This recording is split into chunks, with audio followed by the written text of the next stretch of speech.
Nomor HP 082333398199. Email dionefrijum@uinjambi.ac.id. Kemudian alamat Citra Palem 3B 06, Rengas Condong, Muara Bulian, Batanghari, Jambi, kode pos 36613.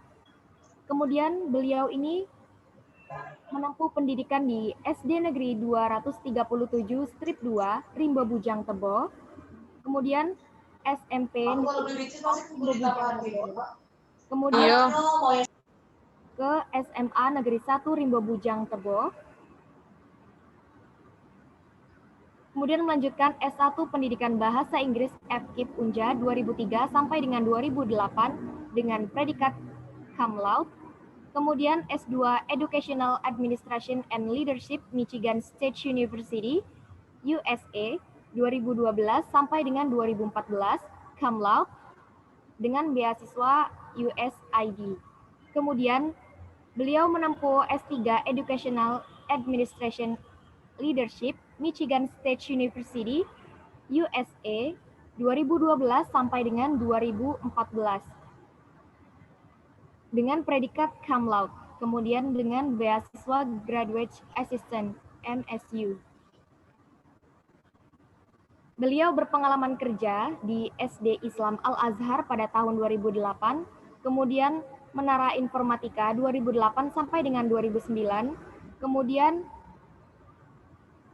di ABA Nurdin Hamzah 2009 sampai dengan 2011, dan juga beliau pernah di Batanghari pada tahun 2009 sampai dengan 2011, dan juga pada SMA Negeri 1 Batanghari pada tahun 2011 sampai dengan tahun 2021, kemudian IAIN Batanghari pada tahun 2019 sampai dengan 2020, kemudian Graduate Assistant Michigan State University di USA pada tahun 2014 sampai dengan 2018, dan juga Graduate Assistant Michigan State University USA pada tahun 2016 sampai dengan 2018, dan juga beliau berpengalaman kerja di Universitas Terbuka pada tahun 2020 hingga sekarang, dan juga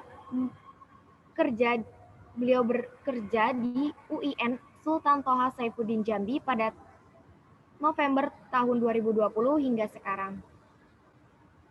Beliau juga berpengalaman sebagai fasilitator atau instruktur, dan juga beliau berpengalaman sebagai reviewer jurnal. Terdapat International Journal of Leadership in Education USA, juga ada Journal of Latinos and Education USA, Jurnal Konstektualita UIN Sultan Toha Saifuddin Jambi, dan juga Jurnal Harokat An-Nisa UIN Sultan Toha Saifuddin Jambi.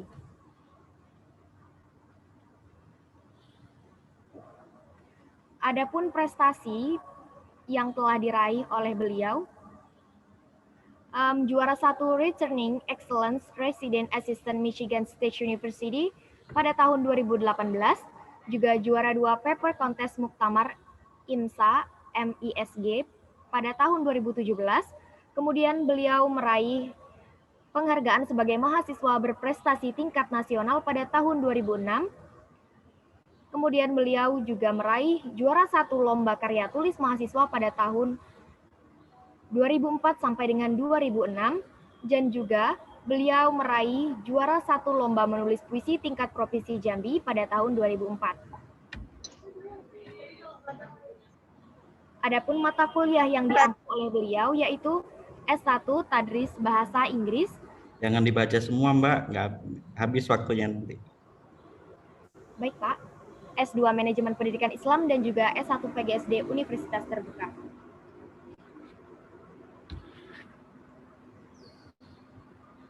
Baik, itulah CV singkat yang saya sampaikan mengenai pemateri kita pada pagi hari ini, yaitu Pak Dion Efrijum Ginanto, MA PhD. Baik, selanjutnya marilah kita simak pemateri kita, Pak Dion Efrijum Ginanto, MA PhD.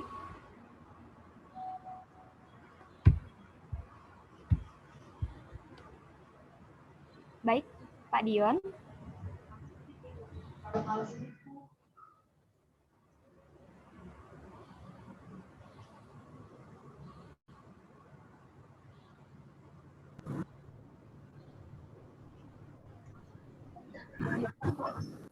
Baik, sebelum Bapak menyampaikan materinya, Pak, saya ingatkan 10 menit. Dan sisanya itu kita akan melakukan diskusi.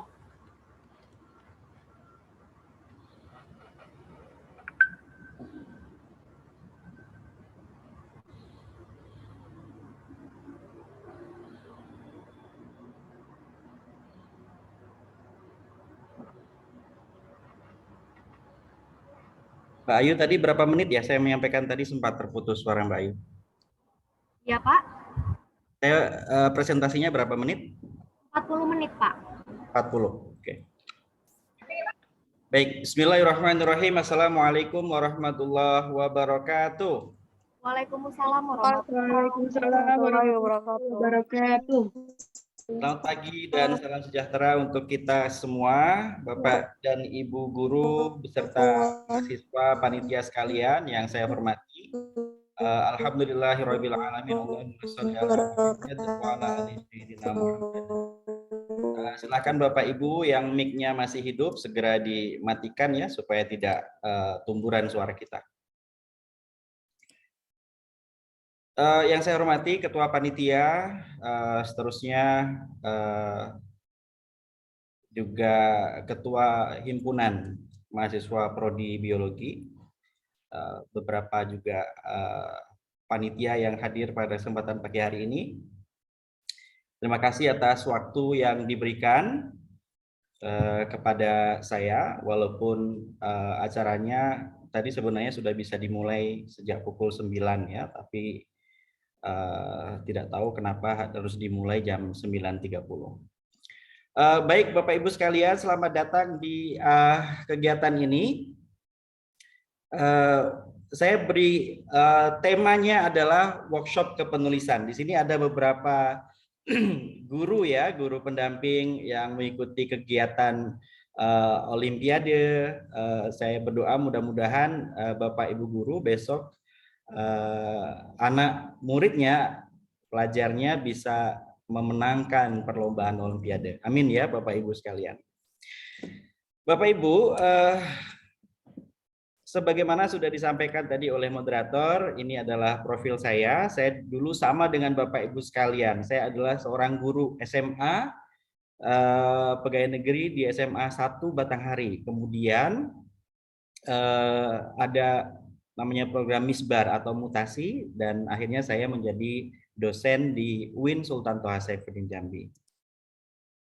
Bapak Ibu sekalian, sekedar memberikan motivasi kepada Bapak Ibu bahwa saya telah menulis opini di Republika.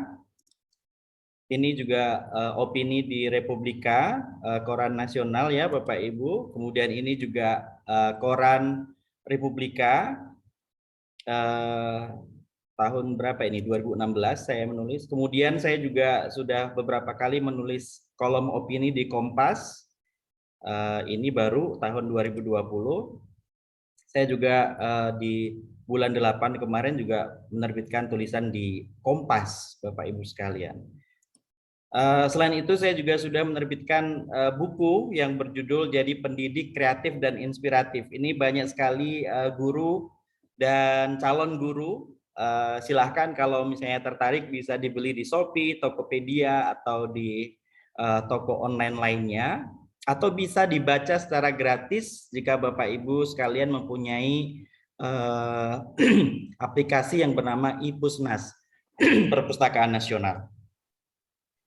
Kemudian buku saya yang kedua ini adalah novel. Kalau tadi adalah buku yang agak serius begitu ya, tentang guru, tentang motivasi guru. Nah, ini lebih kepada sastra. Saya menulis novel Seputih Salju Michigan, yang intinya adalah cerita saya ketika saya kuliah di Amerika, yang kemudian dibumbu-bumbui oleh cerita diskriminasi, kemudian cerita penculikan mahasiswa Indonesia, kemudian ada cerita-cerita romansa ya, itu yang membuat novel ini agak sedikit menarik. Jadi Bapak Ibu sekali lagi kalau tertarik juga bisa membeli novel ini ya di online atau di Gramedia, kan ini terbitan Gramedia Group.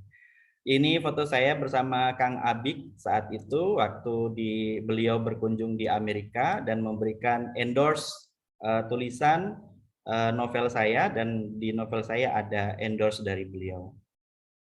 Nah, saya juga aktif menulis Bapak Ibu, bukan hanya buku opini, saya juga menulis di beberapa jurnal-jurnal ilmiah. Saya telah menerbitkan 4 jurnal internasional, 4 jurnal internasional lainnya masih dalam proses review. Saya juga menulis opini di blog Kompasiana dan juga di blog pribadi saya. Dan juga tentunya beberapa opini di koran lokal dan media online Jambi. Dan ini ada buku yang akan segera terbit Bapak Ibu, mohon doanya. Saya akan menerbitkan sebuah buku tentang beasiswa kuliah ke luar negeri atau tips-tips bagaimana sih bisa kuliah ke luar negeri. Nah, nanti tunggu saja ya teman-teman sekalian dan Bapak Ibu untuk buku saya yang selanjutnya akan terbit. Kemudian novel kedua saya insya Allah juga akan segera terbit, kelanjutan novel pertama saya, namun lebih kepada cerita-cerita yang di dalamnya ada agak sedikit berbeda dari novel yang pertama. Kemudian juga saya akan menerbitkan buku tentang kekepala sekolahan. Nah, Bapak Ibu, sekarang saya ingin kita lebih interaktif ya Bapak Ibu sekalian. Silahkan di kolom chat ini saya berikan link kepada Bapak Ibu. Silahkan diklik link tersebut ya. Silahkan diklik link tersebut. Kemudian nanti Bapak Ibu akan diberikan pertanyaan. Sebentar ya, saya aktifkan dulu ya Bapak Ibu pertanyaannya. Sebentar, belum saya aktifkan pertanyaannya. Ups. Ya, sebentar ya. Pertanyaannya akan saya aktifkan sebentar. Tapi silakan Bapak Ibu diklik link saya dulu ya. Diklik link ini, kemudian bentar, ini agak proses internetnya. Oke.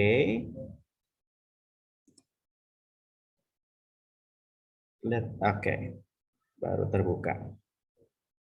Nah, pertanyaannya Bapak Ibu, dalam satu kata, apa yang terbayang di benak Bapak Ibu ketika mendengar kata menulis? Oke, silahkan ketika Bapak Ibu sudah klik link yang tadi, pasti akan di layar HP-nya atau di layar laptopnya akan keluar pertanyaan ini. Jadi dalam satu kata saja ya Bapak Ibu, tidak perlu 2 kata, tidak perlu 3 kata, satu kata saja. Apa yang terbayang di benak Bapak Ibu sekalian ketika mendengar kata menulis? Silakan Bapak Ibu dijawab ya. Panitia juga diharapkan juga menjawab pertanyaan ini. Muncul ya di HP Bapak Ibu sekalian, linknya ada di kolom chat. Saya kirim di kolom chat Bapak Ibu. Silakan diklik di kolom chatnya itu.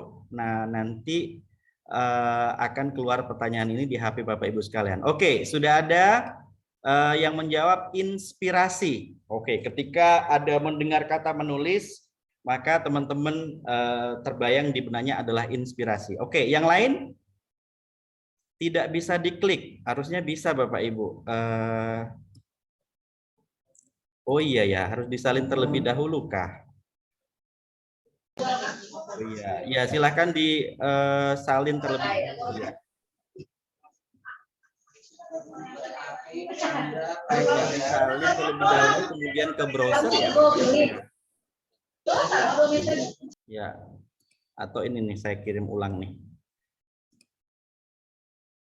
Nih, saya kirim ulang Bapak Ibu linknya. Silakan diklik itu dan silakan dijawab. Dalam satu kata ini baru ada 1 orang. Oke, sudah ada 2 orang yang menjawab cerita, ada yang menjawab inspirasi, ada yang menjawab cerita. Oke, ada lagi? Ada wisata. Wah, menulis adalah wisata. Sastra. Oke, ada juga yang menjawab sastra. Apa lagi nih? Cerita, sastra, wisata, inspirasi. Ayo, yang lain? Silahkan diklik di link yang sudah saya kirim di chat. Ada inspirasi, ada keren. Wah, menulis itu adalah suatu yang keren. Oke. Ide. Oke. Jadi ketika kita menulis berarti harus punya ide. Kemudian ada yang menjawab catatan. Oke. Ketika kita menulis itu harus ada catatan-catatan kecil yang kemudian nanti bisa dikembangkan menjadi yang lebih besar. Oke, ada yang menjawab riset. Ketika kita menulis, kita harus riset. Kita harus mengumpulkan data. Apapun tulisan itu biasanya ketika kita menulis itu ada bersumber data. Oke. Jadi ada wisata, ada ide, ada gagasan, ada catatan, ada riset, ada curahan. Wow, ini ada yang suka membuat curahan hati nih menulis. Oke. Karya, oke ya betul bahwa tulisan itu adalah sebuah karya, saya setuju.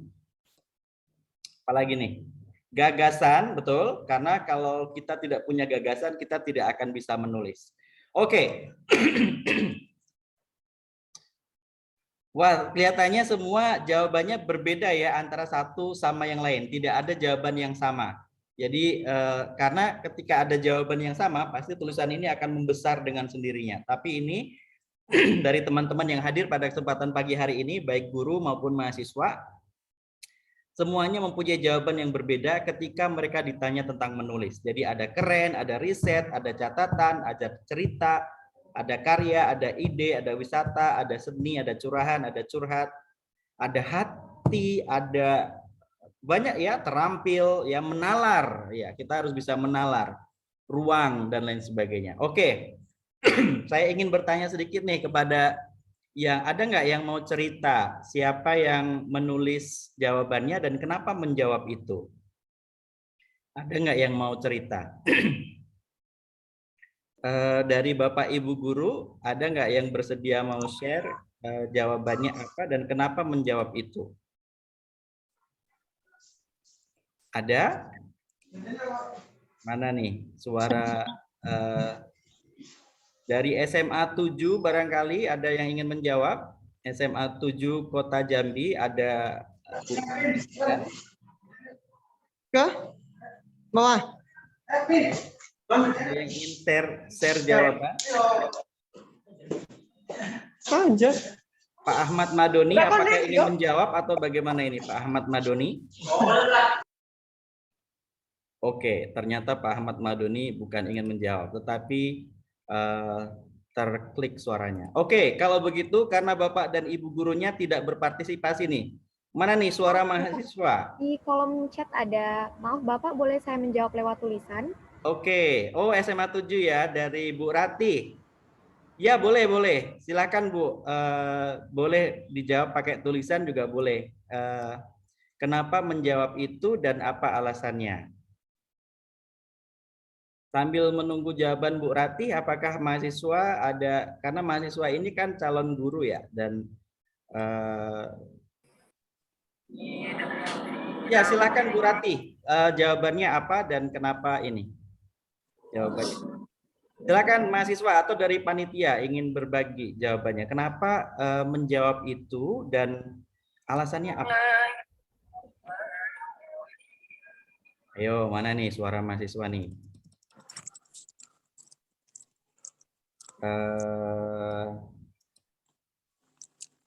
Ibu Sonia, apakah bisa menjawab barangkali Bu Sonia? Ibu Sonia Asokawati? Iya Pak. Ya, Bu Sonia dari mana Bu Sonia? Saya dari mahasiswa Pasca Unja Pak. Oke, siap. Bu Sonia tadi ikut menjawab nggak Bu Sonia? Iya Pak. Menjawab apa dan kenapa jawabannya itu? Saya jawab inspirasi Pak, karena ketika kita menulis itu kan harus ada inspirasinya Pak. Ketika tidak ada inspirasi, menurut saya itu sangat sulit Pak. Jadi kita harus banyak-banyak mencari inspirasi. Itu kan bisa kita dapatkan dari mana saja, begitu Pak menurut saya. Terima kasih Pak. Perfect. Bagus sekali jawabannya Bu Sonia dan saya setuju. Ketika kita menulis itu kita harus punya inspirasi. Inspirasi itulah kemudian yang nanti saya akan bercerita nih Bu Sonia di sesi slide selanjutnya itu bahwa betapa mahalnya inspirasi itu ya. Inspirasi atau tema atau topik itu tiba-tiba dia akan muncul, tapi tiba-tiba dalam waktu cepat juga dia akan hilang. Makanya nanti di slide selanjutnya saya akan bercerita tentang bagaimana mahalnya sebuah inspirasi itu bagi seorang penulis.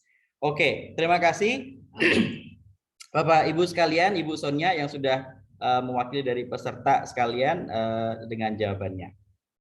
Oke. Nah, kita kembali lagi ke slide kita. Jadi tadi Bapak Ibu sudah banyak bercerita tentang kepenulisan, menulis itu apa begitu ya. Dan ya, saya setuju dengan semua jawaban yang Bapak Ibu sampaikan tadi. Nah, oleh karena itu saya ingin memulai why. Kenapa sih kita harus menulis? Ya enggak? Apa sih why writing matters begitu ya? Kenapa menulis itu penting? Kenapa sih saya calon guru harus bisa menulis? Dan kenapa saya seorang guru itu harus capek-capek menulis? Kenapa gitu ya? Jadi kata Ali bin Abi Thalib, sahabat Nabi, itu mengatakan bahwa ikatlah ilmu dengan menuliskannya. Saya setuju bahwa ketika kita pintar, kita cerdas, tetapi kita tidak menuliskannya, itu tidak akan bisa dikenang untuk generasi setelah kita. Ya. Kemudian Pramudia Anantatur, ini seorang penulis Indonesia yang terkenal walaupun ada kontroversi tentunya. Pramudia ini mengatakan bahwa semua harus ditulis, apapun. Jangan takut tidak dibaca atau tidak diterima penerbit. Yang penting tulis, tulis, dan tulis. Suatu saat pasti berguna. Oke, Bapak Ibu sekalian, kita tidak akan bisa mengenal Raden Ajeng Kartini jika saat itu R.A. Kartini itu tidak rajin menulis, ya kan? Kita bisa mengenal Raden Ajeng Kartini itu karena tulisan-tulisannya yang dia kirim dalam bentuk surat ke temannya yang di Belanda, kemudian temannya itu mengumpulkan tulisannya dan kemudian diterbitkan oleh temannya menjadi buku habis gelap terbitlah terang, gitu ya. Kemudian kita juga tidak akan mengenal siapa itu Ki Hajar Dewantara. Jika saat itu Ki Hajar Dewantara tidak rajin menulis opini, tidak rajin menulis artikel yang dia publish di koran Belanda maupun di koran-koran nasional. Kita tidak akan pernah mengenal siapa Ki Hajar Dewantara seperti saat ini kita mengenal beliau jika beliau tidak rajin menulis. Jadi menulis adalah sebuah legacy yang akan bisa dikenang sepanjang hayat. Dan oleh karena itu saya menuliskan sebuah quote yang saya tulis sendiri, menulislah karena bisa jadi tulisanmu adalah inspirasi perubahan. Jadi teman-teman mahasiswa ada dua cara perubahan ya kan kalau untuk gaya mahasiswa. Yang pertama turun ke jalan, yang kedua tentunya adalah dengan menulis ya kan, dan menulis ini tidak capek, tidak panas dan lain sebagainya, tetapi efek kejut dan efek perubahan itu hampir menyamai bahkan melebihi dari teman-teman itu ketika turun ke jalan. Dan bekal kematian yang kekal. Kenapa bekal kematian yang kekal? Ketika Bapak Ibu sekalian, teman-teman mahasiswa menulis dan isi tulisan Bapak Ibu tentang ilmu, ya kan? Ingat bahwa ilmu akan dibawa sampai kita ilmu yang bermanfaat itu adalah salah satu amal jariah yang tidak akan terputus, begitu ya. Ketika anak Adam mati akan ada 3 amalan yang tidak akan terputus. Salah satunya adalah ilmu yang bermanfaat. Ini adalah amal jariah kita. Oleh karena itu bukan hanya dengan mengajar, tetapi dengan menulis kita juga dapat memberikan amal jariah. Begitu ya Bapak Ibu ya, betapa hebatnya kekuatan menulis itu. Nah, kita sekarang akan mulai menulis artikel. Ya kan, gimana sih prosesnya menulis artikel atau menulis yang lain ya, menulis opini, menulis cerpen, menulis puisi, itu semua kurang lebih tahapannya sama. Ada pra menulis, ada in atau proses menulis, dan ada kegiatan pasca menulis. Jadi ada pra, in, dan pasca. Oke. Nah, ini dia. Yang pertama, ini yang sudah disampaikan oleh Bu Sonia tadi. Pra menulis. Jadi pra menulis itu kita harus mempunyai ide, harus mempunyai inspirasi, harus mempunyai topik yang akan kita tulis. Bagaimana kita bisa melahirkan ide atau inspirasi tersebut? Kita harus banyak membaca, right? Harus banyak membaca, harus banyak nonton berita, harus banyak membaca dari alam sekitar kita. Jadi kita harus bisa mengambil ibroh, harus bisa mengambil pelajaran dari apapun yang kita lihat. Kita melihat semut, kita melihat kupu-kupu, kita melihat daun yang berterbangan, ada melihat daun yang terhembus angin dan lain sebagainya. Itu adalah suatu inspirasi bagi kita untuk menulis. Kemudian cerita dari teman kita, ngobrol-ngobrol dengan teman, ngobrol-ngobrol dengan guru, ngobrol-ngobrol dengan ustadz, dengan kiai, itu bisa menjadi sumber inspirasi. Atau observasi. Nah, tadi juga ada yang mengatakan bahwa riset gitu ya, bahwa menulis itu ada hubungannya dengan riset. Karena ketika kita tidak melakukan observasi, tidak melakukan interview dan sebagainya, akan sulit juga bagi kita untuk menulis. Apapun bentuk tulisannya, mau puisi, mau novel, mau cerpen, mau cerita bersambung, mau tulisan ilmiah dan lain sebagainya, itu semuanya berawal dari kita mengumpulkan data, yang kemudian data itu kita sulap menjadi tulisan yang bisa menginspirasi bagi orang lain. Nah, bagaimana cara kita menentukan tema atau topik yang kemudian tema tersebut? Nah, ini saya lebih kepada ini ya Bapak Ibu ya, lebih kepada menulis opini di koran. Kenapa Bapak Ibu saya arahkan untuk menulis opini di koran? Karena apalagi Bapak Ibu guru, menulis opini di koran itu ada kumnya untuk naik pangkat dan itu besar sekali. Saya dulu waktu jadi guru, yang membuat saya bisa naik dari 3A ke 3B, ke 3B itu dengan cepat, salah satunya karena saya saat itu sering nulis di koran. Nah, begitu juga Bapak Ibu sekalian, menulis di koran itu mempunyai mempunyai poin yang besar sekali ketika Bapak Ibu bisa mengumpulkannya. Jadi punya 2 atau 3 tulisan itu udah banyak menyambung, banyak menyumbang Bapak Ibu sekalian. Oleh karena itu saya lebih mengarahkan penulisan artikel ini untuk diterbitkan ke kolom opini, baik itu lokal maupun nasional. Nah, bagaimana supaya bisa diterbitkan di kolom opini sebuah koran atau media online? Yang pertama, Bapak Ibu harus memahami kolom opini yang akan Bapak Ibu tulis itu nanti akan diterbitkan di mana. Kalau misalnya kolom opininya itu tentang milenial, anak-anak muda, jangan diterbitkan di kolom orang tua. Jadi kalau Bapak Ibu menulis tentang topik-topik anak muda, ya jangan dikirimkan ke koran atau media yang pangsanya itu untuk orang tua begitu ya. Atau kalau misalnya Bapak Ibu menulis tentang topik-topik sains gitu ya, jangan diterbitkan di di kolom humaniora misalnya, nanti tidak akan diterbitkan. Kemudian jika topik yang Bapak Ibu angkat itu adalah lokal, jangan dikirim ke media nasional karena media nasional tidak akan mau menerbitkan topik yang bersifat lokal. Nah, kalau Bapak Ibu menulis tentang permasalahan pendidikan di Jambi, maka terbitkanlah di koran Jambi, begitu ya. Jangan diterbitkan di Republika atau Kompas atau Tempo dan sebagainya. Kemudian menulis tema yang sedang panas, yang sedang hot saat ini. Nah, ini akan lebih membantu Bapak Ibu bisa menerbitkan dengan cepat karena koran itu kan dia bisa dibeli orang karena dia memberikan informasi yang faktual dan aktual, begitu ya. Lalu ketika opini Bapak Ibu itu juga aktual dan faktual, itu maka akan lebih mudah bagi koran untuk memberikan space Bapak Ibu untuk bisa diterbitkan di sana. Kemudian menulis tema yang Bapak Ibu kuasai. Kalau Bapak Ibu adalah seorang guru, maka tulislah tentang topik-topik pendidikan. Jangan Bapak Ibu menulis tentang topik misalnya robotik atau menulis topik tentang nuklir begitu ya. Itu tidak akan nyambung dan Bapak Ibu akan kesulitan sendiri. Kemudian menulis dengan angle yang berbeda, yang belum banyak ditulis oleh orang. Misalnya Bapak Ibu di 21 April itu adalah momennya hari lahir Kartini, begitu ya. Kita men-celebrate itu, merayakan hari Kartini itu setiap tahunnya. Tetapi Bapak Ibu, setiap tahun itu pasti ada opini tentang Raden Ajeng Kartini. Bapak Ibu, supaya bisa diterbitkan tulisan Bapak Ibu harus bisa mengambil angle yang belum pernah diangkat oleh orang-orang sebelumnya. Misalnya semangat santri Kartini, begitu ya. kan belum banyak itu orang yang menulis bahwa Kartini itu adalah dulu nyantri di Kiai Soleh Darat misalnya. Kemudian bagaimana Raden Ajeng Kartini itu bisa meminta dan memohon Kiai Soleh Darat itu untuk bisa membukukan pikiran-pikiran dari Kiai Haji Soleh Darat tersebut, ya, atau menerjemahkan Al-Quran dengan bahasa Jawa saat itu, karena orang saat itu banyak kesulitan memahami Al-Quran karena tidak diterjemahkan.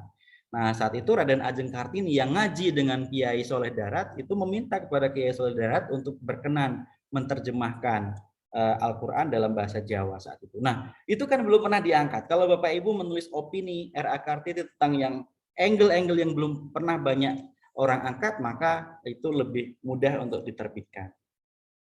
Nah, ini yang tadi menyambung dari Bu Sonia Asokawati, bahwa inspirasi itu sangat mahal. Dan inspirasi itu bisa datang dan kemudian bisa pergi sesuka hati, begitu ya, kayak jelangkung, datang tidak diundang gitu ya, pergi tidak diantar. Nah, lalu bagaimana mensiasati itu? Ada kadang ya Bapak Ibu misalnya lagi sedang asik-asiknya melamun begitu ya, bukan melamun tapi sedang duduk begitu, tiba-tiba dapat ide nih, dapat inspirasi untuk menulis.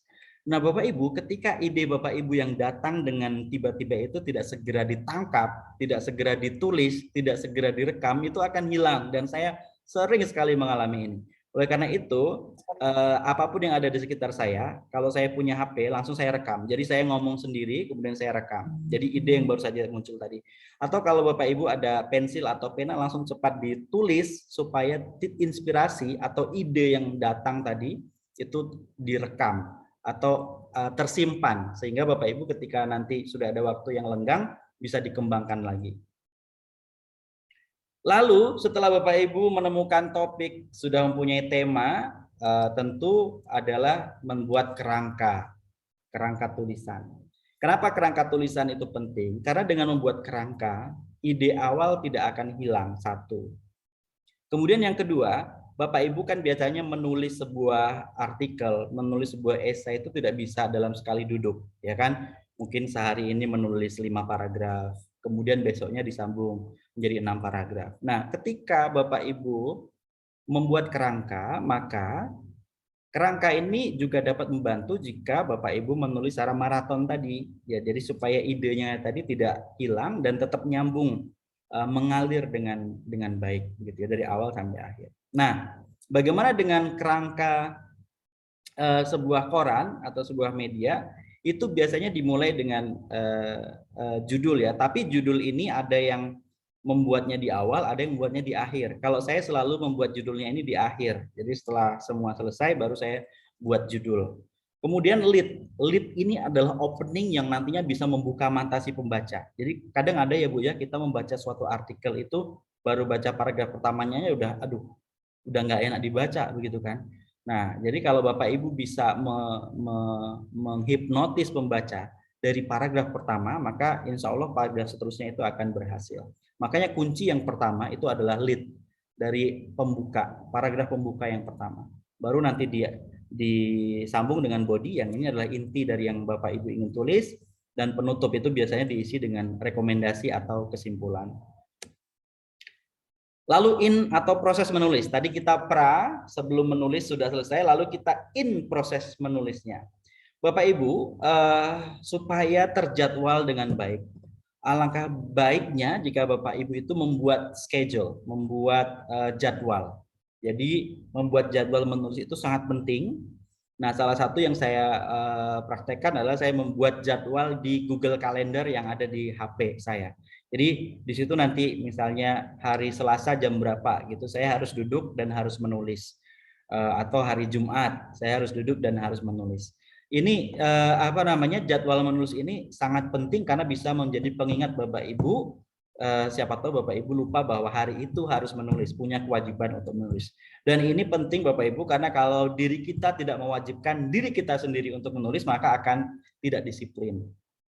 Ini ya, apalagi teman-teman mahasiswa. Nah, latihan deh kita Bapak Ibu, kita akan latihan menulis nih. Tadi kita sudah membuat kerangkanya, dan kita latihan ini dengan tema Hari Guru. Nah, ini saya tantang nih Bapak Ibu nih, tanggal 25 November besok, which is berapa hari lagi nih? Seminggu lagi adalah Hari Guru. Nah, bisa tidak Bapak Ibu kita manfaatkan hari ini untuk Bapak Ibu membuat kerangka tulisan, atau teman-teman mahasiswa nih. Teman-teman mahasiswa, saya sejak mahasiswa sudah menulis di koran loh. Jadi kalau saya dulu internet tidak semudah sekarang. Kalau saya dulu bisa menulis opini sejak saya mahasiswa, teman-teman mahasiswa yang saat ini punya akses internet yang banyak, mempunyai akses informasi yang banyak, harus juga lebih mudah untuk menulis. Apalagi sekarang media online itu lebih banyak, begitu ya. Oke, kalau begitu Bapak Ibu langsung aja kita mulai. Terserah Bapak Ibu mau memulainya dengan apa, tetapi saya ingin Bapak Ibu memulai menulis. Saya kirimkan linknya. Silakan Bapak Ibu untuk bisa menulis di sini, di link yang akan saya kirim. Sebentar ya. Saya akan kirimkan linknya. Sedang proses.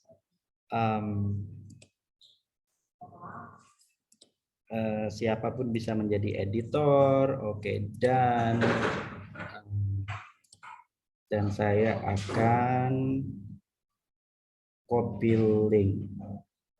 Oke. Nah, kita lebih banyak interaksi ya Bapak Ibu. Silakan di link, di chat itu sudah ada link menulis. Bapak Ibu, silakan dibuka kolom chatnya.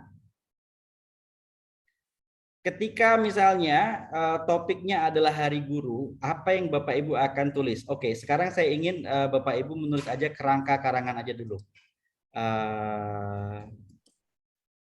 Silakan Bapak Ibu bisa membuat kerangka karangan. Ya, sudah ada yang masuk nih. Silakan, di sini ada beberapa kolom nih, beberapa kolom. Silakan Bapak Ibu, jika yang di kolom pertama sudah ada yang menulis, Bapak Ibu yang lain ke kolom yang kedua. Gitu ya, jadi nggak boleh tumburan. Nih kolomnya ada banyak nih. Silakan Bapak Ibu mau menulis, kalau bisa Bapak Ibu menulis di sudut pandang apapun yang belum pernah diangkat orang misalnya. Nah, ini buat kerangka-karangan nih. Apa sih guru? Oke, ini kerangka ya berarti ya. Oke, apa sih guru? Siapa yang bisa disebut guru? Oke, ini adalah kerangka. Ini kalau boleh tahu nih siapa ini yang menulis kolom pertama nih, namanya Anonymous Bat. Oke, baru ada satu nih yang menuliskan nih. Ayo yang lain berpartisipasi. Siapa tahu nanti bisa, oh Bu Ratih ya dari SMA 7. Terima kasih Bu Ratih, walaupun sambil mengasuh bayi, tetapi bisa ikut berpartisipasi nih. Keren nih Bu Ratih. Oke. Lanjut.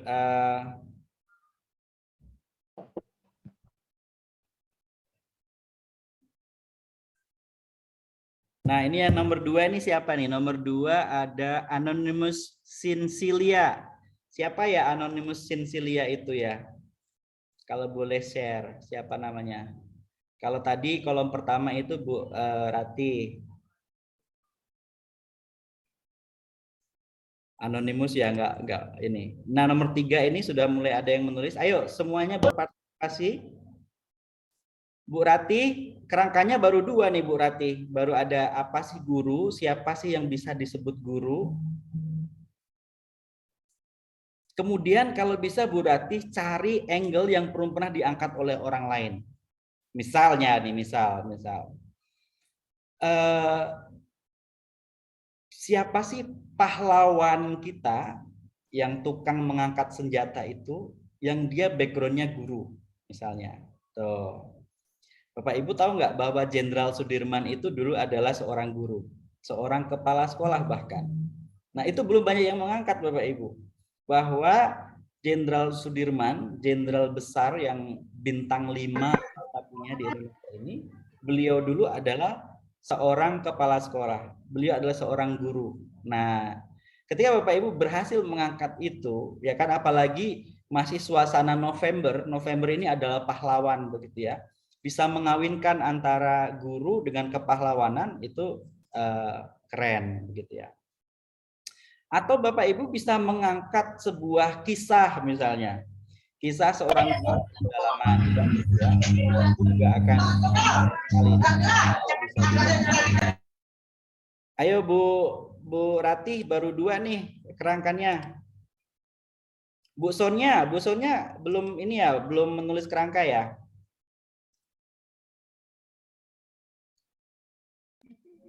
Belum Pak, saya baru join pakai laptop. Ini chatnya nggak ada Pak. Mohon dikirimkan ulang Pak. Oh, yang ini belum ini ya. Oke, saya kirim ulang di chat ya. Oke, sebentar. Ups. Mana tadi chatnya? Nah, ini sudah dikirim nih sama Mbak Ayu. Nih, dikirim sama Mbak Ayu. Iya. Chatnya. Okay. Terima kasih. Oke, Bu Rati lagi mikir Pak. Oke, ya memang ini ya Bu Rati ya. Inspirasi atau ide itu sangat mahal. Maka memang apa namanya, dibutuhkan tempat yang sunyi, dibutuhkan tempat yang belum pernah kita jumpai, misalnya di hutan atau di taman begitu ya. Itu dapat atau yang hobi ngopi begitu ya, di kafe kopi itu bisa sangat membantu begitu kalau tempat menulis. Nah, Bapak Ibu nggak boleh tumpuk-tumpuk ya. Kalau di atas sudah ada yang nulis, Bapak Ibu pindah ke bawah. Nah, oh ya, ini ada yang sudah di bawah nih menulis. Oke. Apalagi ya, tema-tema Hari Guru yang belum pernah diangkat banyak orang. Boleh share dong, boleh sambil bersuara juga nggak apa-apa. Teman-teman kalau misalnya ada punya ide, apa sih topik tentang guru yang belum banyak diangkat orang. Nah, saya ini kalau bisa ya, workshop kita ini ada hasilnya begitu loh. Jadi pas tanggal 25 November besok, itu ada satu tulisan yang diangkat di media. Kalau Bapak Ibu mau dan tulisannya ada, nanti bisa dikirim ke saya. Dan insya Allah dijamin nanti dikirim kalau tulisannya bagus ya. Kalau tulisannya bagus, nanti saya bisa mintakan seluang wartawan untuk bisa masukkan di media online-nya. Tapi media lokal ya Bapak Ibu ya di Jambi. Oke. Ayo siapa nih? Baru ada satu nih. Wah, ini ada 2 nih. Dari Anonymous Jack Lob. Bu Sonia nih kelihatannya nih. Topik tentang guru, menjadi guru yang tidak hanya menginspirasi, memberikan ilmu secara ilmiah, akan tapi menjadi guru sebagai media yang bisa Wah, ini langsung dibuat paragraf nih, Bu Sonia nih kelihatannya. Ini Bu Sonia ya yang sedang mengetik ya? Atau bukan? Ayo nih mahasiswa juga dong. Mahasiswa jangan mau kalah nih dengan Bapak Ibu guru nih. Bukan saya tadi, Pak. Oh, bukan Bu Sonia ya? Bukan, Pak. Iya. Ini nih, ini loh, ini siapa ini yang sedang menulis ini? Yang saya highlight.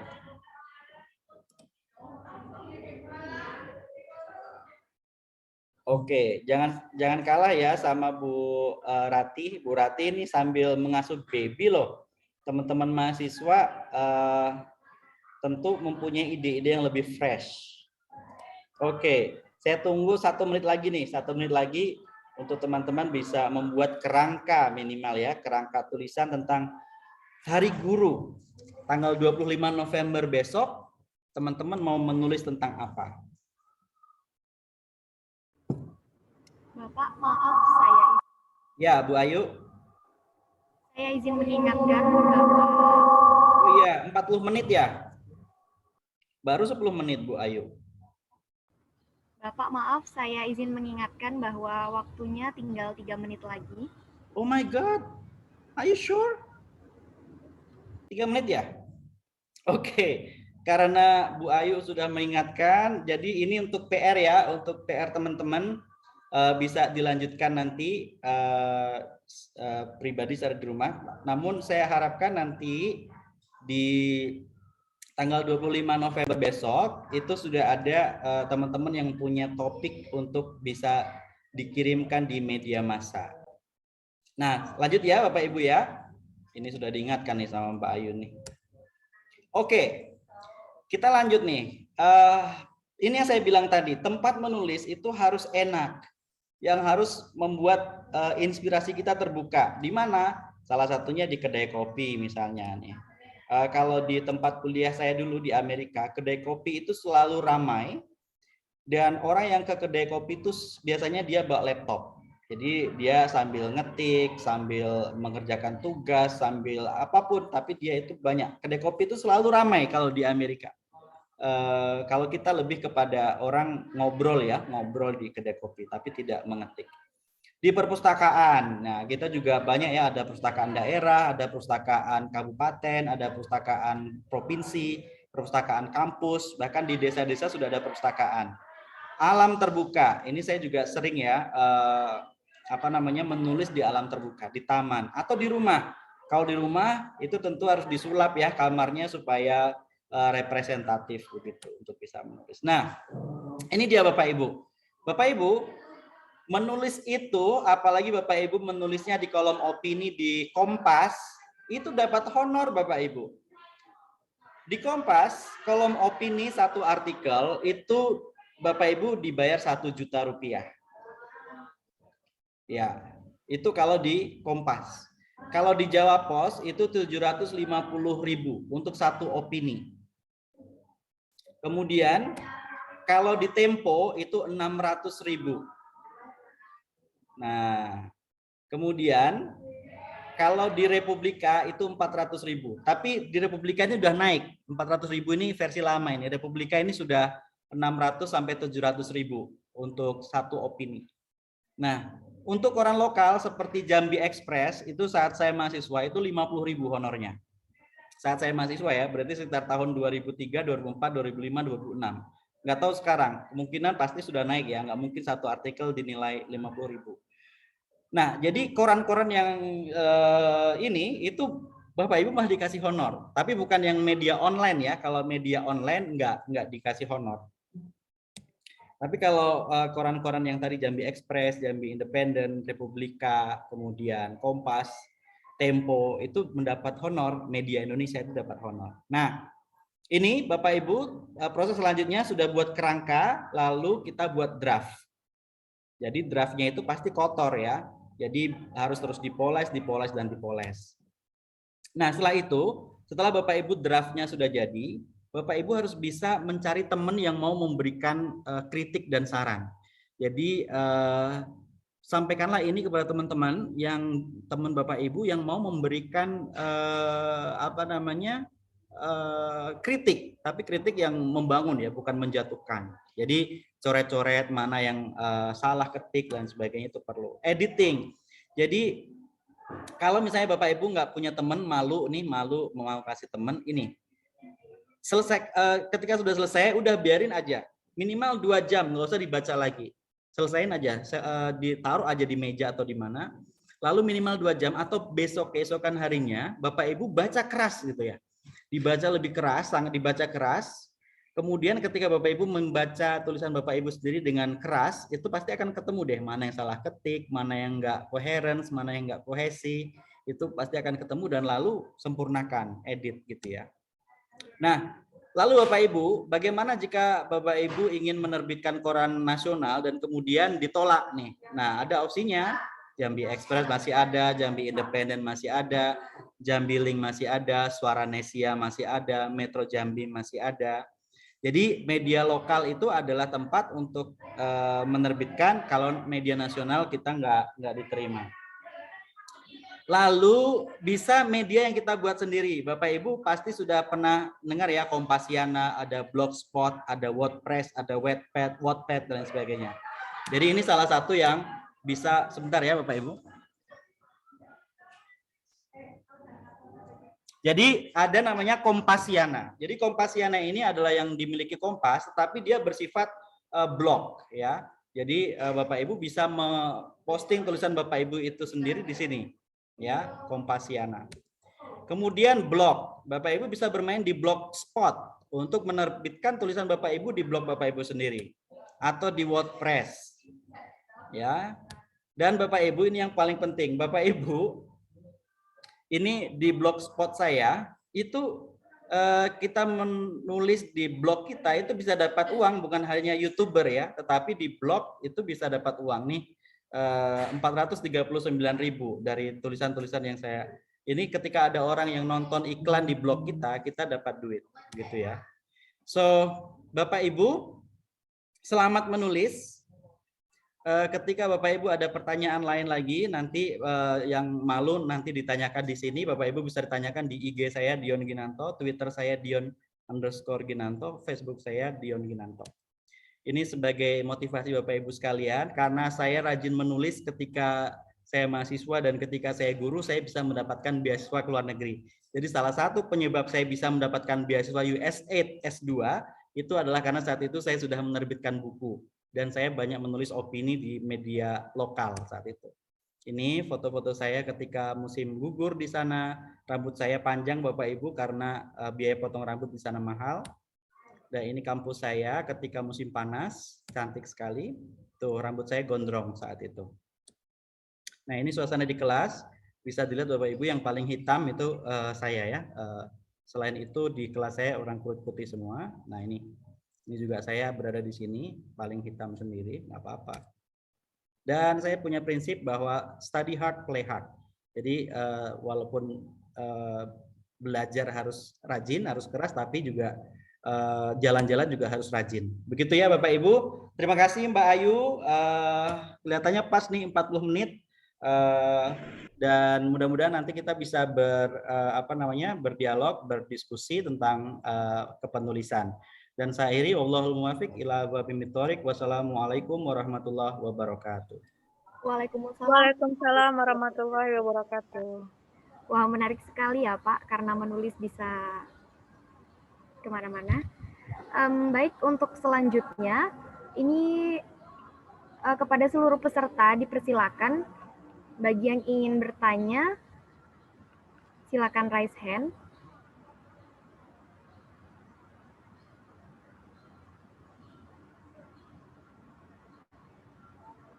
Ayo, jangan malu-malu nih teman mahasiswa, harus bertanya dong, juga Bapak Ibu guru. Assalamualaikum. Waalaikumsalam warahmatullahi wabarakatuh. Ya. Saya Weni dari Tebo, dari Mandua Tebo. Ya Weni, silakan. Jadi ini sebenarnya pertanyaan yang mungkin sering Bapak Dion sebagai penulis mendengar pertanyaan ini. Tapi saya pun penasaran jawabannya. Jadi pertanyaannya, kan Bapak sebagai seorang penulis ya, sudah lama menekuni hal tersebut. Kira-kira kan tadi konsep menulis itu kan berarti mencari inspirasi ya Pak, atau menemukan inspirasi. Nah, dalam Bapak menulis, kira-kira apa yang Bapak lakukan atau mensiasati ketika inspirasi itu lagi nggak ada atau misalnya lagi ngeblank gitu Pak. Jadi Bapak ini melakukan apa gitu? Apakah Bapak menunda dulu untuk beberapa waktu atau Bapak pergi kemana atau gimana gitu cara bisa mensiasati inspirasi Bapak yang benar-benar lagi nggak ada gitu Pak. Terima kasih. Wah, baik, pertanyaan yang menarik dari Weni. Kemudian bisa kita lanjutkan ke pertanyaan berikutnya ya Pak? Dijawab aja dulu kali ya. Oh, boleh juga. Nanti takut lupa. Nanti di sini ada Bu Melisa yang lagi tunjuk tangannya. Bu Weni, Tebonya di mana Bu Weni? Saya di Tebo Tengah Pak. Oh, saya di Rimbo Bujang, Bu Weni, dekat lah, tidak? Iya Pak. Bu Weni, betul. Jadi ketika kita menulis, itu inspirasi bisa tiba-tiba hilang begitu loh. Jadi ada tiba-tiba kita malas menulis. Dan ketika ya seperti keimanan ya Bu ya, keimanan itu kan ya jitu wa yangkus begitu ya, kadang naik kadang turun begitu. Jadi bagaimana mensiasatinya kalau kita lagi turun begitu ya, ya udah istirahat aja sebentar begitu.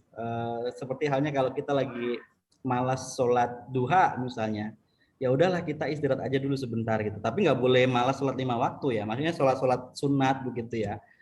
Lagi malas sholat duha atau lagi malas baca Quran gitu.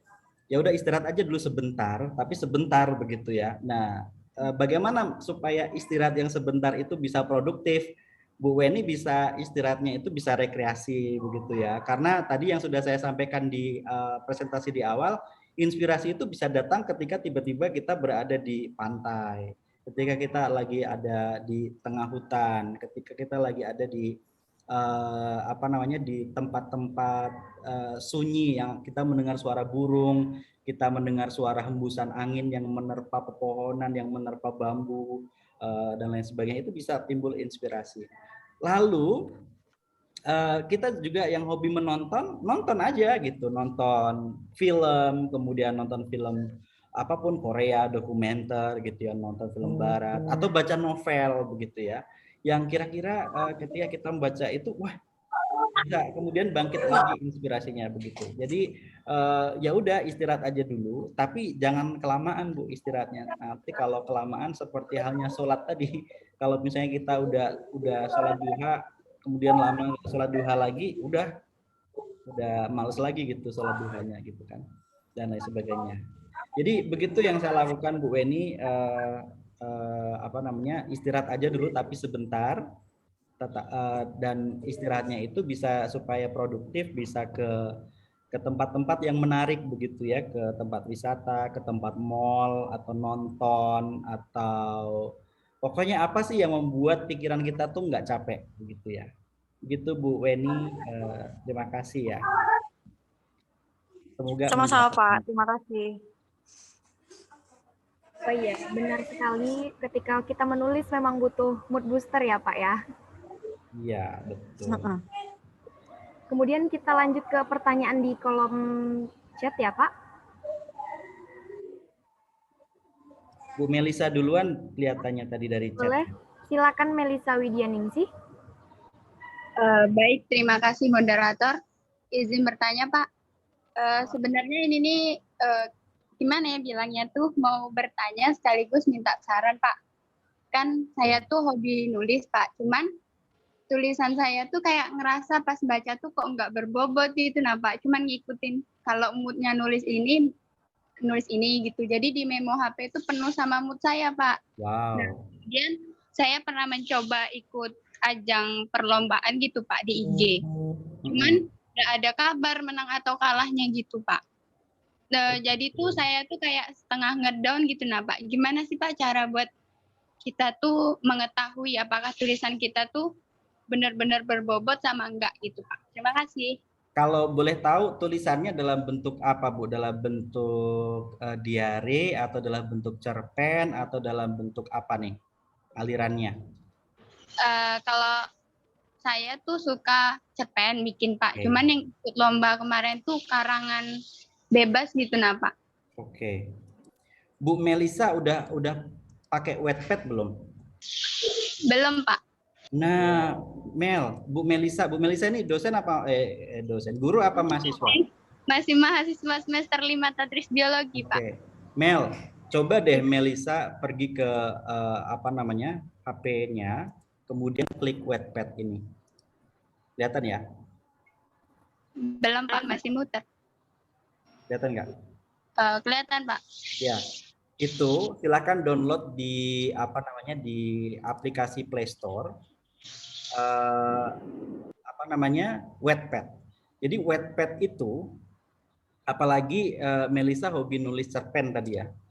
Di Wattpad itu banyak sekali penulis-penulis, baik itu pemula maupun kawakan nih.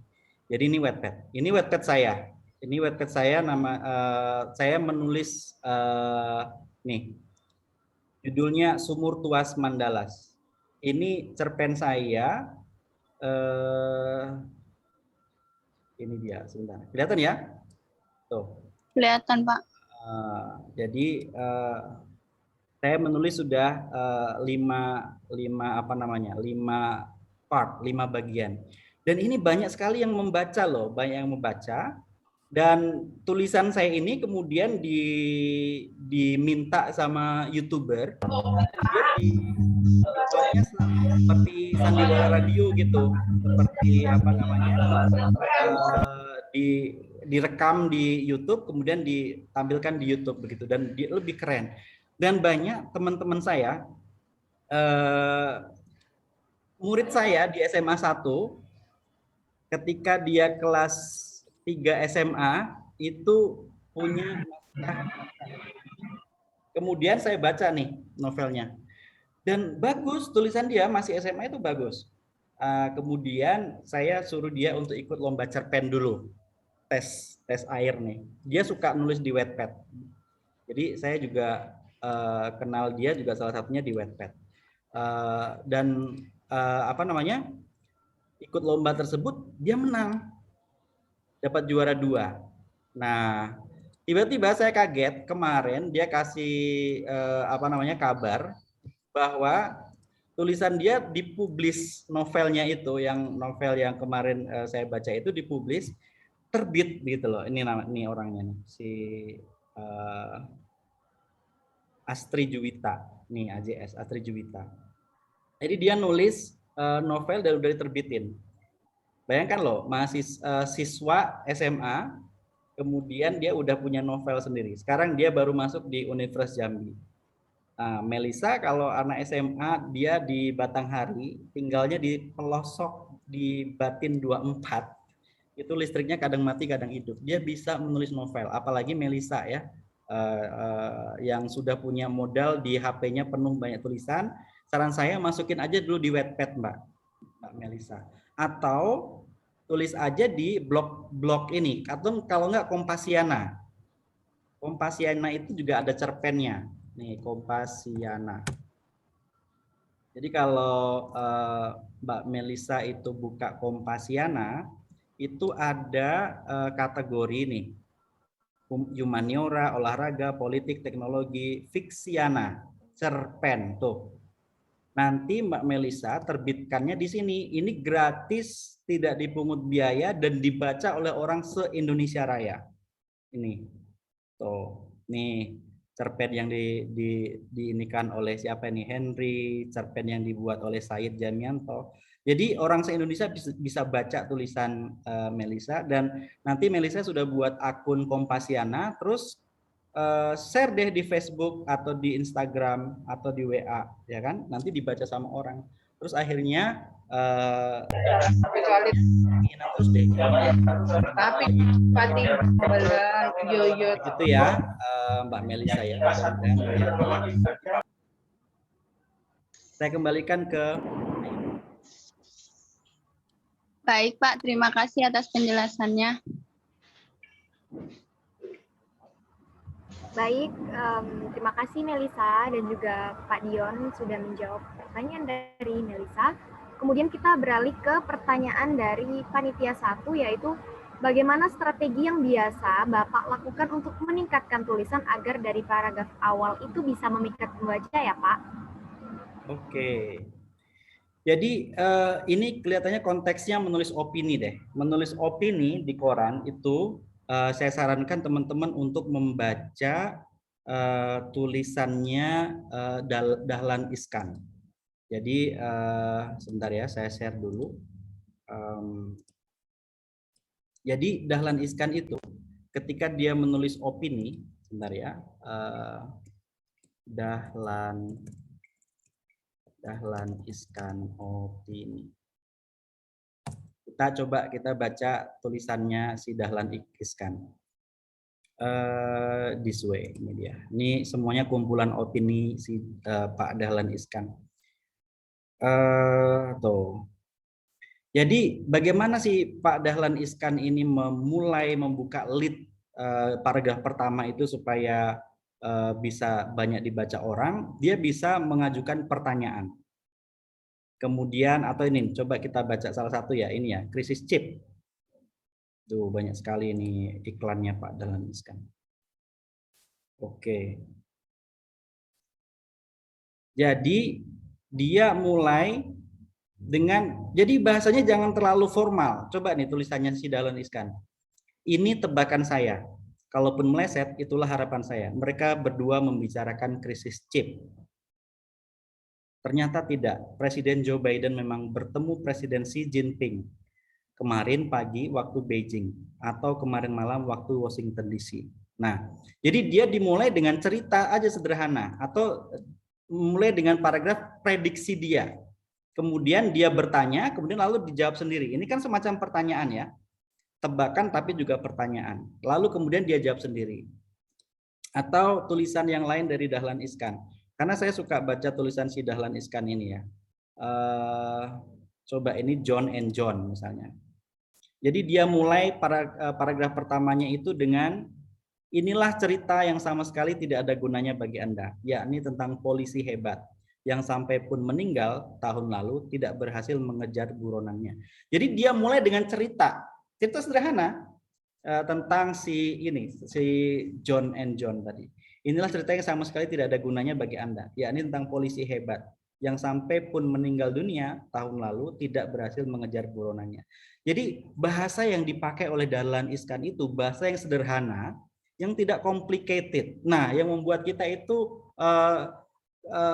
stuck di awal karena kita membiasakan diri menulis dengan memberikan definisi. Ya kan? Kita membuat definisi di paragraf pertama. Kalau definisi itu kan relatif ya, ada yang setuju dengan definisi yang kita buat, ada yang nggak setuju dengan definisi yang kita sampaikan begitu ya. Tapi kalau dimulai dengan quote atau kita mulai dengan pertanyaan atau dimulai dengan cerita sederhana, ya kan, itu akan lebih berkesan dengan orang yang membacanya. Jadi nggak perlu bahasa yang muluk-muluk, bahasa yang melangit begitu ya, cukup bahasa-bahasa yang sederhana, yang lebih gampang dipahami orang begitu ya. Jadi ini tulisan-tulisan Dahlan Iskan yang saya suka membacanya. Jadi kira-kira itu Mbak Ayu. Jadi bagaimana supaya membuat lead pertama itu tidak stuck, jangan membuat yang sulit gitu ya. Jangan dimulai dengan definisi, jangan dimulai dengan pengertian, menjawab pengertian, tapi lebih mulai dengan buatlah pertanyaan terlebih dulu di awal gitu ya, yang kemudian membuat si pembaca itu ikut mencoba menjawab gitu, atau dimulai dengan quote, kutipan yang menarik dari orang, kemudian kita bahas kutipan itu, atau dimulai dengan cerita sederhana, misalnya pada kemarin ketika saya berjalan di pasar, saya bertemu dengan seorang anak kecil yang berjalan tidak menggunakan sepatu. Saya bertanya ke beliau, kenapa pagi hari ini sedang jam sekolah tidak berada di sekolah, dan lain sebagainya. Jadi dimulai dengan cerita, kemudian baru kita bawa pembaca itu kepada apa sih masalah yang ingin kita angkat begitu ya. Jangan tiba-tiba kita langsung membawa masalah begitu ya. Orang sudah ini duluan. Itu menurut saya, Mbak Ayu.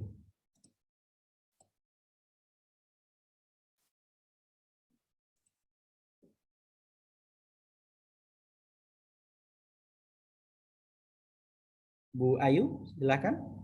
Baik, terima kasih ya Pak. Jadi untuk pertanyaan selanjutnya ini di room chat ada pertanyaan dari Akbar Mulyawan Nugraha, yaitu apakah menulis itu bakat dari dalam diri yang atau bisa diasah? Dan yang kedua, seorang penulis yang saya tahu pastinya suka membaca. Nah, jika seorang penulis tidak suka membaca tapi lebih suka menulis dengan imajinasinya sendiri, bagaimana tanggapan Bapak?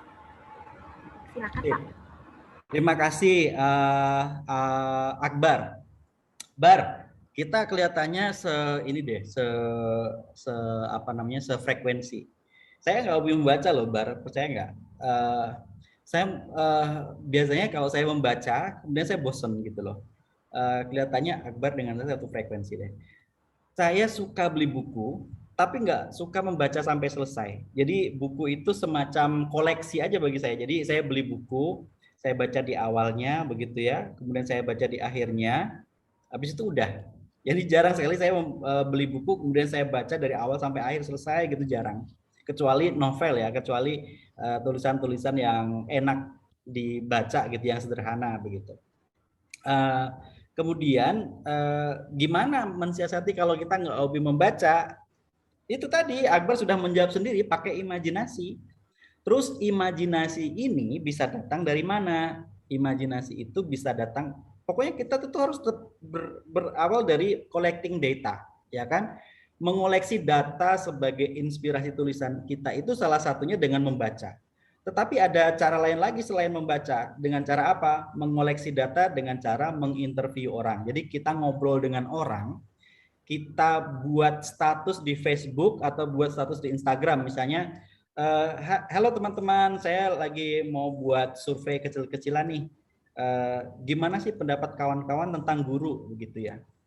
Nah itu kan kita nggak harus membaca gitu ya. Kita mau tanya kepada teman-teman tentang misalnya bukan guru deh, gimana menurut teman-teman tentang gaji guru honorer begitu. Saya dulu pernah menulis saya mulai dengan kayak gitu dulu. Saya ingin nanya pada guru-guru honorer gimana sih gaji mereka, berapa gaji mereka begitu. Lalu saya mulai bercerita dari jawaban pertanyaan di status Facebook saya tersebut gitu ya. Itu yang pertama dengan cara collecting data berdasarkan cerita. Bercerita kepada orang, bisa ngobrol, bisa pakai Facebook, bisa pakai Instagram. Kemudian yang kedua dengan nonton. Jadi Akbar kalau hobi nonton ya apapun lah, nonton science fiction, bisa nonton dokumenter, bisa nonton kartun, bahkan itu bisa memberikan inspirasi. Kemudian bisa ke alam, tadi ya saya bilang, ke pantai, ke hutan, ke taman, ke manapun, atau ke mall bahkan. Itu kalau orang yang bisa, kan kata orang Padang itu alam takambang jadi guru, ya kan? Jadi kita membaca itu bukan hanya dari textbook, tapi kita membaca dari alam yang kita lihat gitu ya. Kita melihat binatang yang sedang berjalan, kita melihat awan yang bergerak, kita melihat desiran ombak. Itu juga merupakan salah satu yang bisa kita baca begitu loh. Karena membaca itu bukan hanya dari buku, membaca dari alam, membaca dari gestur tubuh orang, membaca dari cara orang ngobrol, cara orang ngomong, itu juga membaca. Begitu ya, itu pertanyaan yang kedua. Pertanyaan yang pertama itu tadi, apakah menulis itu bakat dari diri atau diasah? Kalau saya bilang, menulis itu bukan bakat. Memang ada beberapa orang yang terlahir dan dia mempunyai skill bawaan lahir, tetapi skill bawaan lahir atau bakat tersebut kalau nggak diasah, itu yang nggak akan bisa gitu ya. Jadi teman-teman yang kayak misalnya si Andrea Hirata begitu ya. Andrea Hirata itu kan background dia itu sama sekali nggak ada sastra-sastranya. Dia kuliah di Perancis, nggak ada sastranya. Kemudian tapi dia mau belajar begitu kan. Kemudian juga Habibur Rahman El-Sirazi, dia nggak ada sastra-sastranya begitu ya. Ya walaupun dia kemudian let's say dia punya bakat gitu ya. Kalau bakatnya dia nggak mau memulai, nggak mau mengasah bakatnya itu, maka ya nggak akan bisa. Atau Muhammad As'ad dengan bukunya yang berjudul Notes from Qatar. Notes from Qatar itu dia mulai dari dia menulis di blog. Jadi dia punya blog pribadi, dia menulis esai-esai yang dia tampilkan di blognya dia. Itu ya. Pertama dia cuma coba-coba gitu ya. Terus tiba-tiba dibaca banyak orang. Ketika dia share di Facebooknya banyak yang komentar gitu ya. Nah, sehingga dengan begitu dia kemudian terpancing, terpacu, kemudian diasahlah kemampuan dia menulisnya itu, kemudian dia banyak belajar, kemudian dia banyak berlatih, sehingga tulisannya itu yang pertamanya masih belepotan, kemudian jadi bagus, dan itu ditulis, diterbitkan menjadi Notes from Qatar 1, Notes from Qatar 2 gitu ya. Nah, saya juga menulis novel awal mulanya begitu. Jadi saya nggak ada pertamanya itu saya nggak kepikiran mau bisa nerbitin novel. Saya pertama membuat catatan panjang, cerita semacam diare ya, kayak Melisa tadi, semacam diare. Tetapi diare itu saya buat memakai pendekatan yang kayak ada sastrawinya begitu gitu. Jadi kayak ada semacam cerita begitulah, cerita pribadi yang saya posting di Facebook. Ternyata banyak sekali yang komentar begitu loh, banyak yang komentar. Pertama banyak yang komentar. Kemudian saya lanjutkan lagi tulisannya, banyak sekali yang komentar. Kemudian banyak sekali yang komentar. Akhirnya ada yang bertanya nih, wah ini bisa diterbitkan jadi novel nih. Nah, jadi ketika ada yang bilang kayak begitu, maka langsung terasah, terpaculah saya kemudian saya kemudian menulis, mengembangkan tulisan saya hingga menjadi novel seperti yang terbit saat itu.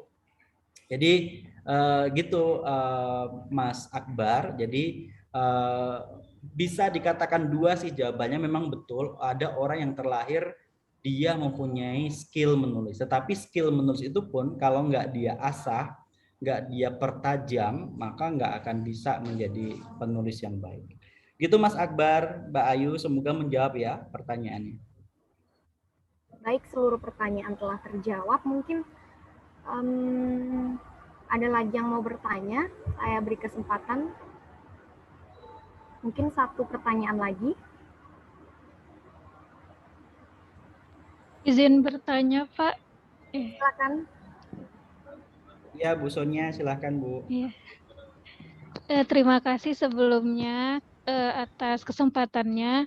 Begini Pak, saya ingin bertanya, ketika kita membuat artikel, itu ketika kita misalkan mengenai pendidikan.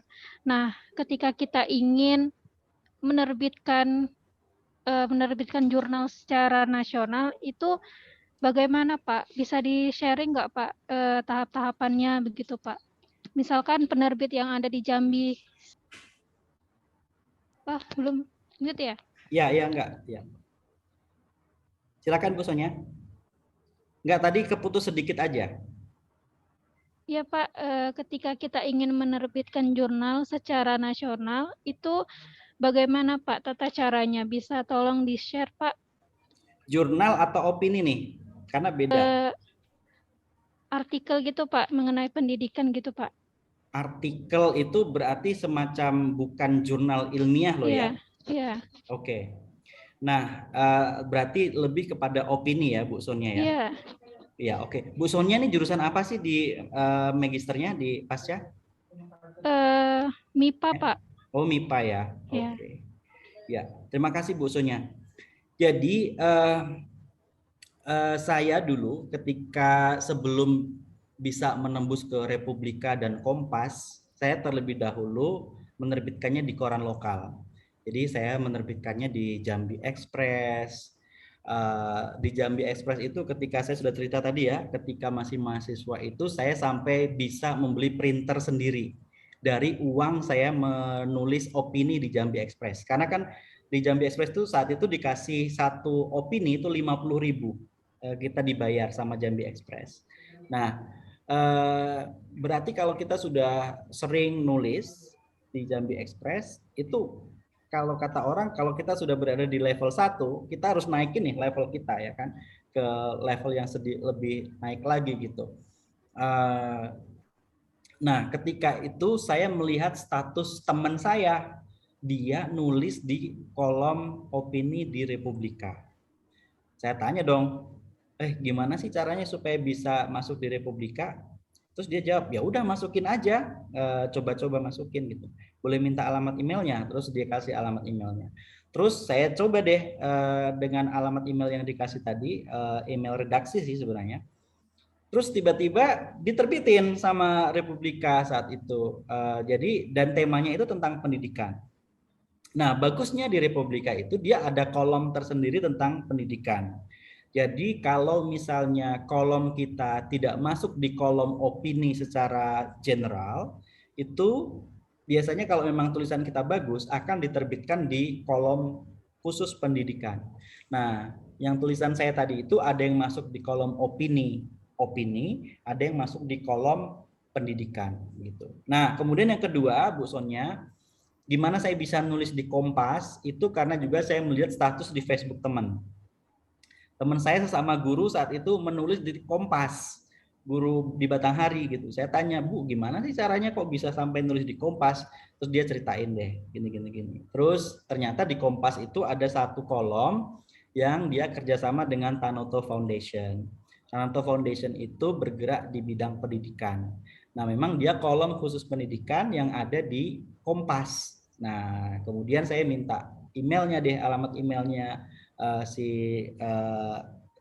yang mengelola kolom opini di Kompas tersebut. Kemudian dikasih.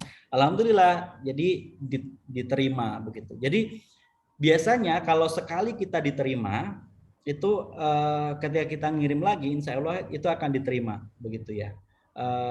Dan yang masih belum nembus sampai sekarang itu di detik saya masih ditolak terus. Kemudian di Tempo saya juga ditolak. Jadi saya ngirim di detik itu sudah 3 kali uji coba, nggak tembus. Di Tempo saya sekali juga belum tembus. Jadi memang ada penolakan, Bu Sonia. Jadi kalau misalnya tulisan saya di Tempo tadi ditolak, ya udah saya terbitin di kolom opini di lokal di Jambi. Di detik juga nggak diterima, saya masukin di kolom opini lokal di Jambi. Terus juga saya masukin di blog saya pribadi dan di Kompasiana. Karena kalau saya masukkan di blog saya, itu nanti ketika ada orang yang baca itu kan otomatis dia buka iklan. Nah, saya dapat duit dari situ. Itu Bu Sonia. Jadi kita sambil nulis tapi kita dapat duit gitu loh. Jadi ada 2 ini. Jadi ternyata menulis itu bukan hanya capek-capek menulis, tapi kita bisa dapat duit. Kemudian kalau Bu Sonia nanti dosen atau guru, itu ada dapat kum yang bisa untuk dijadikan naik pangkat, poin untuk bisa naik pangkat, begitu ya. Makasih Bu Sonia.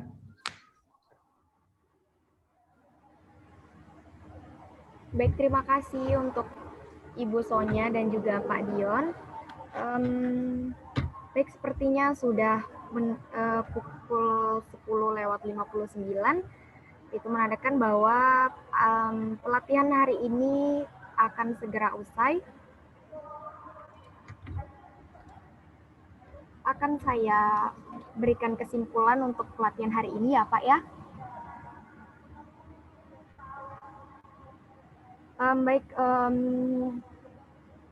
Mengenai menulis itu, sebelum menulis kita tentu harus mencari inspirasi, baik itu dengan rekreasi ataupun menonton film dan juga membaca buku, kemudian tentukan topik, dan kita jangan lupa untuk membuat kerangka ide awal agar ide kita tidak hilang.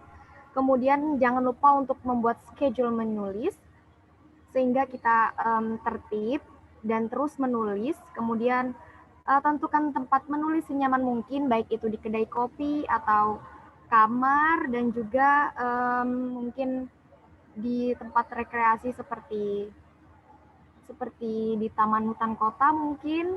Kemudian untuk selanjutnya itu ketika ada ide itu kita harus segera mencatat, baik itu di HP ataupun di buku, karena jika tidak langsung dicatat bisa saja hilang. Kemudian terus revisi apa yang sudah tercatat oleh kita, kemudian minta bantuan teman untuk kritik dan sarannya. Jangan lupa istirahat sejenak dan juga edit kembali jika terdapat kesalahan dalam penulisan.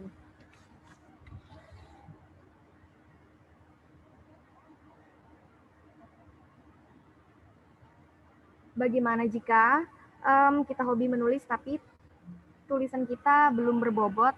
Mungkin kita bisa terus searching bagaimana menulis yang baik, dan kita bisa mencoba publish di Wattpad atau juga di Kompasiana seperti yang telah Pak Dion sebutkan tadi. Dan menulis itu bukan bakat, tetapi kita bisa, ketika kita memang tidak memiliki bakat menulis dari lahir, kita tetap bisa untuk menulis. Baik, terima kasih Pak Dion dan juga seluruh peserta pelatihan kepenulisan artikel hari ini. Saya selaku moderator mohon maaf atas segala kekurangan dan kehilafan. Mungkin cukup sekian. Wassalamualaikum warahmatullahi wabarakatuh. Waalaikumsalam warahmatullahi wabarakatuh.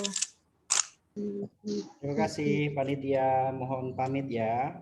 Terima kasih Bapak ilmunya. Ya, Bu Weni. Terima kasih Pak.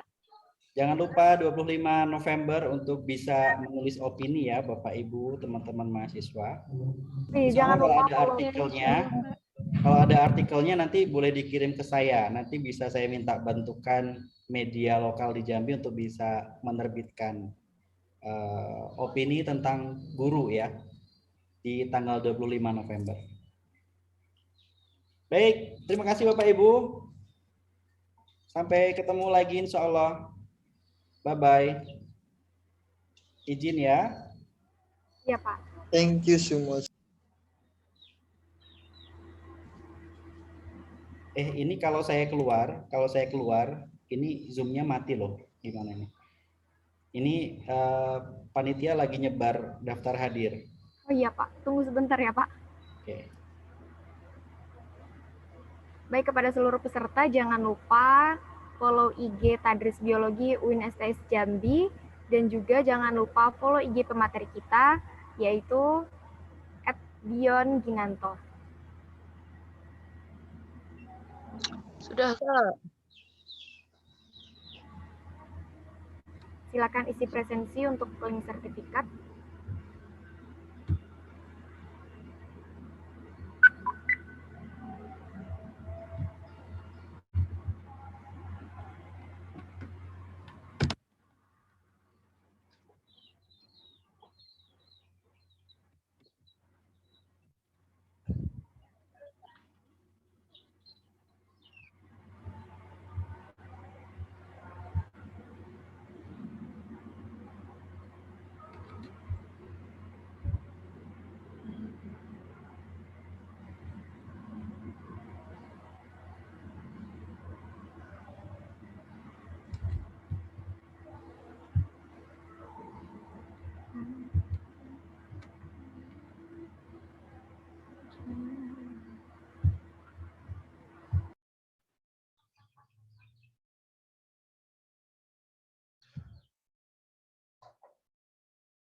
Baik, sembari menunggu teman-teman untuk mengisi link sertifikat, maaf Pak Dion, boleh aktifkan kameranya.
Baik, Pak Dion, apakah bisa aktifkan kameranya sebentar untuk dokumentasi?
Baik, kepada seluruh peserta, dipersilakan untuk klik dari Zoom meeting hari ini. Terima kasih banyak. Wassalamualaikum warahmatullahi wabarakatuh.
Yuk, udah ya, yuk ya.